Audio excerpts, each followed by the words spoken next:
So I met this guy. We've been talking on the phone for about a year. Talking on the phone. What race? He's black. Played football. Yeah. And we met at a Super Bowl. Oh. And he comes up, and I'm selling cassettes. That's how long ago it was. Yeah. Cassettes and CDs and posters. So he comes up, how much this cost? How much this cost? And I was like, okay, if your big ass gonna buy something, buy something. So then he says, let's exchange numbers. And I said, well, listen, I'm not these bitches. Okay, so straight up said. Straight up. I said, I'm not these bitches. I'm a different bitch. If you want to exchange numbers, cool. But I'm not excited about that, right? So we start talking, and we talk for months, years. I think I'm getting to know him, right? So by the time something about to happen, I'm in the city where he's playing football, and he sends a car for me. Now, you just how far back, sends a stretch limo, so we all looking out the window, ooh-ah. I was like, don't ooh-ah, don't ooh-ah. It's a setup. Is regular. It's a setup. No, it's a setup. I'm thinking it's a setup. I'm being set up. Okay, so it's a setup. So I get to the crib. I used to tell this story in my act, where we get to the location, and the limousine dude is just throwing shit out the car, like, drive off. I'm like, I'm trapped in this motherfucker, but I'm glad I got gas money in case I need to get the fuck out, jump out a window or something. Yeah. Right? So then we get together, and he says, he said, I gotta go to work. I said, okay. He's in training camp. I said, okay, so what's up? And he said, what do you mean? I said, when's the car coming to get me? To take me back? He said, Friday. I said, motherfucker, I'm not fucking like this for 4 more days. What the fuck are you talking about? You're in training camp, not me. Exactly. Because I was panicking. Because I don't have that type of duration. I was panicking, right? So, but then I thought about it. So then he goes, downstairs, there's some money in the car keys, and this car in the garage and everything. So I go down and look at the car. The car's not been driven. And it's a guap. It's a big guap of money. It's right, guap. So I look at it and I go, it's a setup. This is not right. This is the first day, and I get the money in the car, and it's some bullshit. Must be some cameras around this motherfucker. I'm being set up, right? I never think it's the happily ever after. Never, ever. So I call my father, and I go, Daddy. I said, I think I'm being set up. Sheryl. What? Sheryl.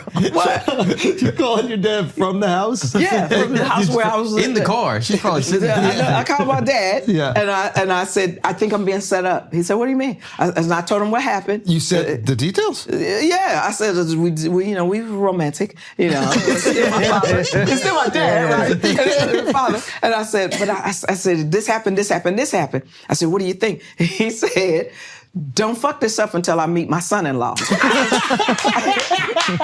I said, what? And then, when it's time for me to go back, because it's time for him to go play with the team. So you stayed for the weekend? Yeah, stayed for the weekend. How was your body holding up? It was a struggle. It was a struggle. You got there. Yeah, because I'm only 5'2", Yes, right? yeah, It was a struggle. And he was 6'5", 350. Oh! Pussy had 2 black eyes. Pop out. I was like, who is doing this all day? I was like, who is doing this? This is with you all day. Shit. Right? So when it's the time to go, right? So I said, so what's up? What is this? I said, because this seems like, he said, why don't you just relax? And then he said, I'm going to take you, the car's going to take you back. I said, oh, no, motherfucker. No, after 5 days of this, you have to go back and you have to introduce yourself to my father. And you have to talk to him. What? I said, motherfucker, yeah. I said, so put some clothes on. So I made him get in the car that I didn't drive, and he drove me back to where my father was. I said, get out the motherfucking car, go talk to my dad. So he walks in, and my dad's watching wrestling, so he's sitting straight to a TV. He doesn't look up. My father doesn't look up. My father old school, Southern, right? He doesn't look up. And I said, Daddy, this is such and such. He nods at him.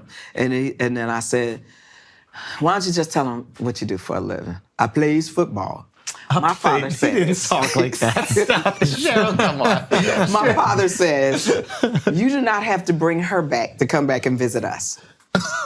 I said, Wait, hold on. Did you get that? yeah. Now, once he said he played football, he don't give a fuck about me. It's his own daughter. You're welcome to come here anytime. Anytime you want. Anytime you want. So what I'm saying is a long story long is, you have to figure out what is, especially as a woman. Yeah. You need to figure out what is and what role you're going to play in this situation. Yeah. And that's why I do not believe any man I date, whether you play football or whether you work at the gas station, I'm not the breadwinner. You are the head of the household, because that's the way I was raised. My father was the head of the household. When my father died, I defer to my older brother. Oh, really? Right. But you got leader energy. I don't know. I don't believe that you completely would defer to anybody. But a leader also has to play the position. So you could lead from behind. Absolutely. And I, everybody that Just works like with that football me. player. That's right. All of this, and he was trying. And I was scurrying. And I was like, no. That's not for you. I'm not doing that. Met my dad. That's right. You ain't met my dad. So you ain't getting that, right? But everybody that I work with, they go, you're the boss. No, I'm not the boss. I'm the leader.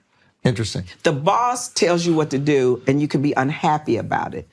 The leader leads you into battle, and you will go into battle with the leader because you know we're coming back alive. And that's why I'd rather be the leader than being the boss to dictate to someone. Is this military influence, or did you have this from like your pops early on or your mom early on? Like where are you getting this philosophy on the world? My dad really shaped my worldview. Yeah.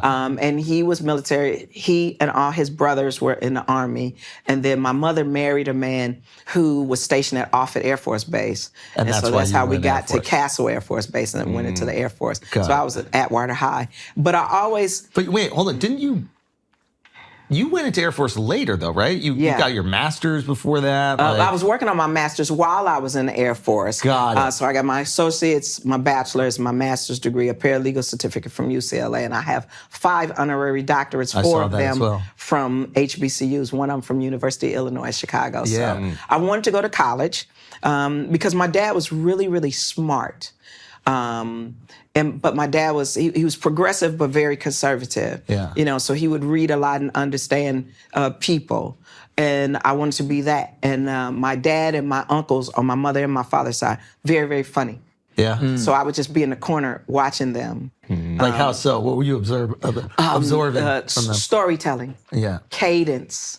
Hitting the joke. And I was like, okay, that's interesting. Because I started out as a singer.